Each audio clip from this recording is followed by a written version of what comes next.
세 번째는 뭐냐면 여러분 일하시는 분야에 대해서 꼭 기반 구축하셔야 돼요. 무슨 기반 구축해야 되느냐 하면 지식 갖고 계셔야 돼요. 사례관리 맡으셨잖아요. 사례관리 맡으셨으면요. 사례관리 교과서 하나만 제발 읽어주세요.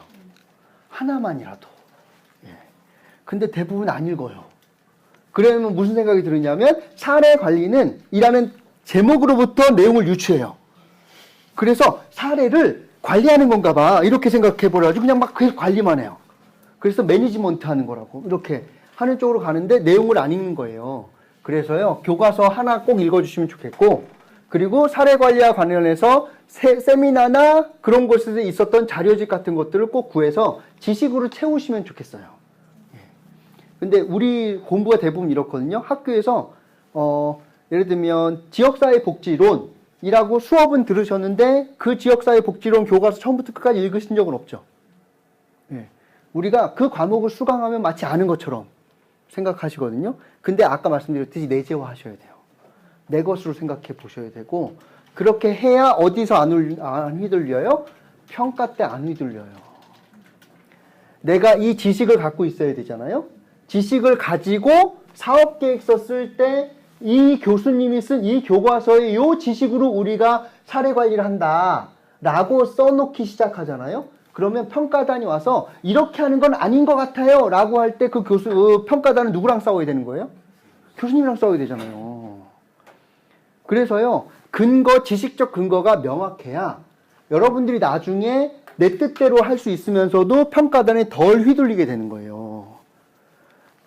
그래서 저는 교과서, 지식, 논문 매우 중요하다고 생각해요. 우리나라에 권위 있는 교수님의 논문, 이거 아무도 함부로 못 건드리고요. 그리고 근데 전 세계적인 석학이더라? 노벨상을 탔대더라? 그러면은 더 건드리기 어려운 거예요. 그래서 평가단이 왜 이렇게 자꾸 우리를 괴롭혀? 라고 하시는 것도 이해는 하나, 또 한편으로는 그 평가단으로 오시는 분보다 훨씬 더 나의 뜻에 맞는 권위 있는 논문들을 찾거나 지식 있는 권위적인 지식들을 찾아서 내 근거가 명확하다는 걸 보여주는 거는 훨씬 더 쉬운 방법이라고 생각해요. 평가단이랑 싸우는 것보다. 평가단이랑 싸우잖아요. 그럼 운에 걸려요. 누가 오느냐에 따라 달라지는 거잖아요. 그런데 최소한 내가 어느 평가단이 온다 하더라도 내 지식적 기반이 튼튼하다 하는 거는 이거는 운에 맡기는 거예요. 내가 노력하면 되는 거예요. 내가 노력하면 되는 거잖아요.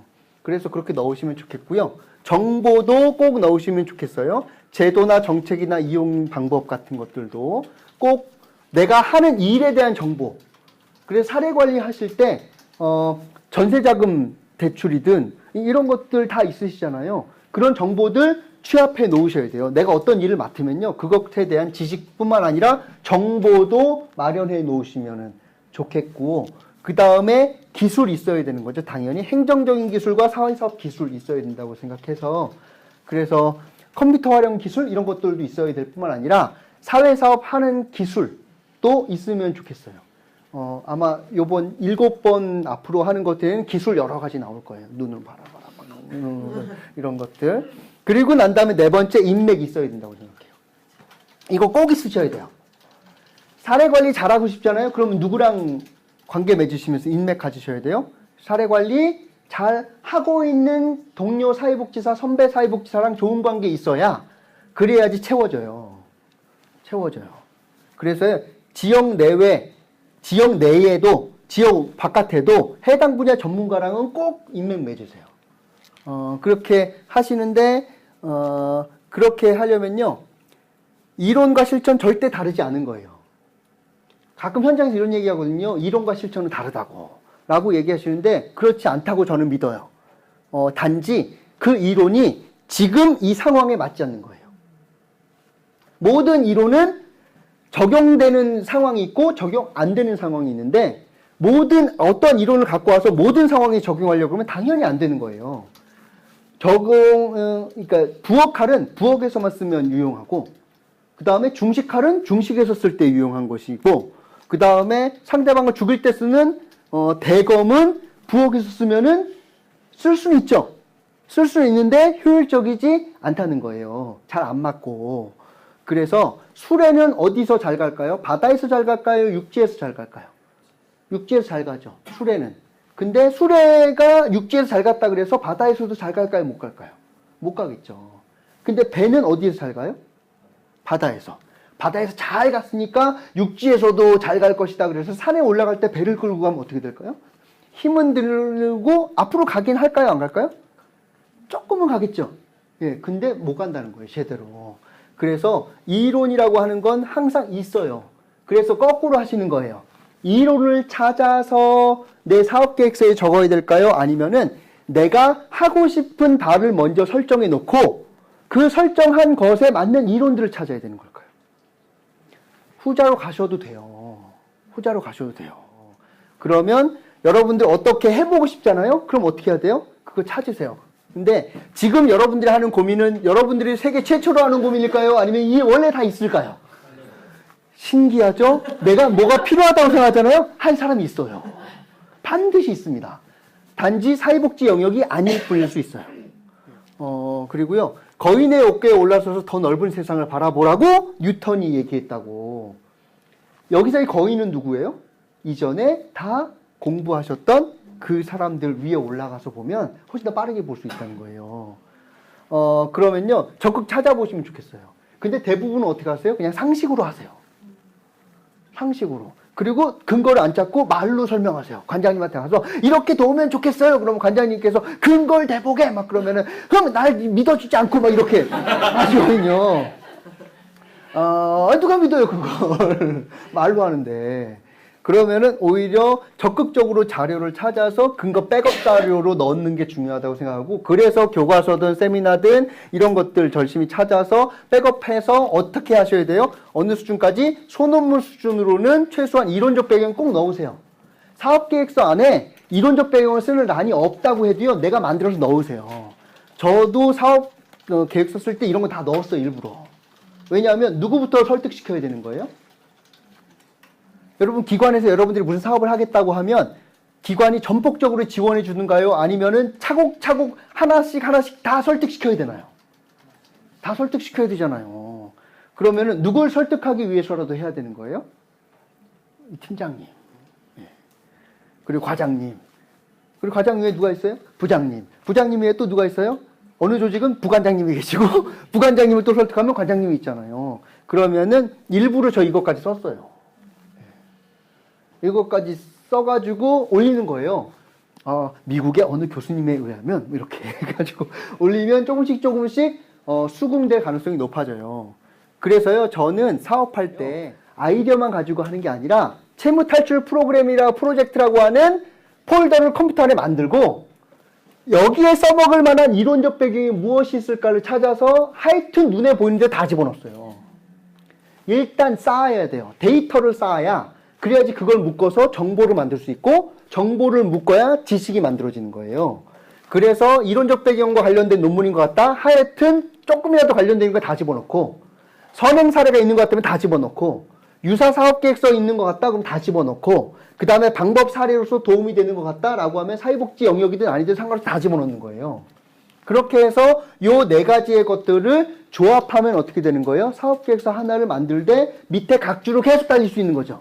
어느 신문에서 무슨 방법을 썼었고, 어디에서는 어떻게 했고, 논문에서는 무슨 걸 했고 하는 방식으로 하면은 설명하기 훨씬 더 쉬워지는 거예요. 그래서 사업을 할 때는요, 여러분들 프로처럼 하시는 거예요. 내 사업은 어디다 내놔도 난 되겠다라고 하는 마음으로 하시되, 근데 사회사업 핵심 기술 외에는 어떻게 하시면 되는 거예요? 그냥 파워 유저 되세요. 그래서 저는 옛날에는 컴퓨터를 그래도 좀 했거든요. 요새는 공부 안 해서. 그렇지만 제 목표는 뭐냐면 프로그래머가 되는 게 아니라 좋은 프로그램을 활용하는 사람이 되는 거예요. 그래서 운영체제는 못 만들어도요, 내가 필요한 만큼 사용법은 알았으면 좋겠고, 그래서 아래 한글이든 아니면 파워포인트든 내가 필요하다라고 하면은 그거는 적극적으로 사용하시면 좋겠고, 뭐 이런 것들 사용하시면 좋겠어요. 이런 것들 지금 막 갖고 계시잖아요. 이런 거 내한테 필요하고 내 사업하는 데 도움이 된다? 그럼 적극적으로 하시면 좋겠어요. 그런데 열쇠는 사람이에요. 왜냐하면 암묵지든 형식 지식이든 아니면 지식이든 정보든 아니면 여러 가지 나머지 것들을 다 갖고 있는 사람이 누군 거예요? 사람이에요. 노하우를 다 갖고 있는 사람, 사람인 거예요. 그래서 노하우를 갖고 있는 노후가 중요한 거예요. 죄송해요. 노후가 후라고 적은 거예요. 하우가 아니에요. 노하우는 방법을, 지식을 알고 있는 사람이잖아요. 근데 지금 시대는 뭐가 중요한 거냐면 노하우를 갖고 있는 사람을 알기만 하면 되는 거예요. 그래서 사례 관리에 대해서 궁금하시고 자료를 알고 싶으면 누구한테 물어보면 되는 거예요? 사례 관리에서 전국에서 잘한다는 사람을 한 명 알기만 하면 내가 무슨 지식을 얻어야 되는지, 무슨 정보를 취득해야 되는지, 요즘의 트렌드는 뭔지 이런 거 다 들을 수 있다고요. 그 사람한테. 그러면은 그 사람한테 가서 어떻게 하셔야 돼요? 친구 맺자고 하셔야 되거든요. 그런데 사회복지사가 생각보다 친구를 안 맺어요. 이게 제가 1년에 받는 명함이에요. 다 주시거든요. 명함 다 주시면서 뭐라 그럴까요? 연락드릴게요. 다 그러세요. 다 그러세요. 우리 언제 만나요? 꼭 만나요. 막 이렇게 얘기하시거든요. 절 꼭 기억해 주세요. 막 그러면서 막 이렇게 하시거든요. 근데 실제로 오시는 분은 있을까요? 없을까요? 별로 없어요. 생각보다 없어요. 왜 그럴까요? 그분이 절 걱정해줘요. 저 사람 너무 바쁘지 않을까? 막, 어떡해. 내가 너무 피해주는 거 아닐까? 막 이런 생각 하시거든요. 근데 그런 얘기 들을 때마다 전 그 생각해요. 누가 누굴 걱정하고 있나? 나한테 피해준다고 하는 것이 그렇게 큰 것도 아니잖아요. 이 얘기를 누구한테 들었냐면요. 저 이분한테 들었어요. 이분이 신병철이라는 분이시고요. 우리나라 마케팅 브랜드 거의 1인자. 세계 브랜드 마케팅 임명사전에 등재된 한국인. 이런 분이세요. 제가 이분 찾아갔었거든요. 사회복지계에 조직을 봤더니 미션도 비전도 제대로 안 잡혀 있고, 조직이 하는 일도 미션 비전과 상관없이 일하는 것 같고, 그리고 조직이 오히려 직원들이 일하는데 걸림돌이 되는 것 같고, 이걸 어떻게 풀까라고 생각했는데 이 생각은 저만 했다고요? 아니면 이전에 이미 사람들이 다 했다고요? 다 했다니까요. 그래서 어느 분야에서 했을까 생각해봤더니 경영 분야에서 한 거예요. 그래서 브랜드라고 하는 걸로 기업들을 다 일관성으로 만드는 것처럼 사회복지계도 브랜드라고 하는 것으로 일관성을 갖도록 도우면 좋겠다라고 생각해서 제가 이분한테 찾아갔거든요. 저는 이분한테 만나자고 하고 걱정돼서 안 찾아갔을까요? 아니면은 나 먼저 걱정해가지고 그냥 찾아갔을까요? 찾아갔어요. 그때 이분이 저한테 뭐라 그랬냐면요. 내가 10분에 얼마인지 아냐고. 10분 만나는데 빨리 얘기하라고. 물론 돈 안 받고 만나주셨어요. 그래서 제가 그런 브랜드를 가지고 사회복지에 적용해가지고 이렇게 바꾸려고 한다고 막 그랬더니 대통령을 꿈꾸는 사람이네 막 이러면서 세상을 바꾸겠다고 막 그러면서 막 얘기를 하셨었어요. 그러면서 무슨 얘기했냐면 많은 사람들이 자기한테도 연락하겠다라고 찾아오고 싶다고 만났을 땐 얘기하지만 정작 찾아오는 사람이 별로 없다고. 실제로 당신같이 찾아오는 사람이 없다고. 그래서 전부 다 뭐라 그러냐면 로비만 밟고 간다고. 호텔에 가면 로비는 누구나 이용할 수 있죠. 근데 방까지 아무도 안 찾아온다는 거예요.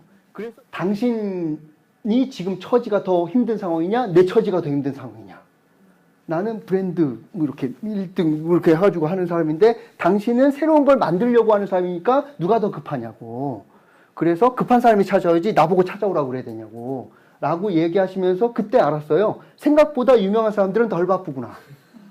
그리고 와서 만나달라고 했을 때 사람들이 그렇게 내치지 않는구나. 그리고 내치면 안 만나면 되잖아요. 딴 사람 만나면 되잖아요. 그러면요. 적극적으로 전국에서 잘한다는 사람 있잖아요. 지역복지 엄청 잘하는 사람, 유명한 사람, 그리고 사례관리 잘한다는 사람, 서비스 제공 잘한다는 사람, 총무적으로 잘한다는 사람, 조직관리 잘한다는 사람, 전국 단위에서 누구 만나시는 거예요. 그리고 그 사람이랑 적극적으로 하세요. 그래서 그 사람한테 가지고 있는 노하우들을 전화 한 통 해가지고 얻으세요. 그러면요, 지식 정보 이런 거 다 얻으실 수 있어요. 뭐 읽어야 되는지. 이분이 얘기한 것 중에 하나가 뭐냐면 사람은 자기가 무엇을 모르는지 무엇을 알아야 될지 알기만 해도 첫 번째 제대로 시작한다고. 근데 무엇을 내가 모르는지 무엇을 알아야 하는지 알 수 있는 사람은 아는 사람일까요? 모르는 사람일까요? 내가 뭘 모르는지를 누가 알아요? 모르는 사람은 몰라요. 그래서 초보자들의 특징이 뭐예요? 다 공부해요, 이렇게. 근데 제대로 아는 사람은 뭐부터 하라 그래요? 걸레부터 빡 짜라. 막 이렇게 해가지고 싸움의 힘은 기본적으로 비트는 힘, 뭐 이런 것들이 힘이다라고 하면서 걸레부터 짜라고 하는 이 단계들을 아는 거예요. 그래서 이런 분들을 만나면 뭘 물어봐야 돼요? 내가 뭐부터 공부하면 되냐고. 라고 하면 바로 얘기해줘요. 근데 우리들끼리 만나면 뭐 이것도 중요하대, 이것도 중요하대, 이것도 중요하대 다 이렇게 되잖아요. 우선순위를 모르는 거예요. 이런 사람들이 누구예요? 대학생들이에요. 그래서 사회복지 현장에 오려고 뭐 준비해요? 다 준비해요. 진짜 다 준비해요.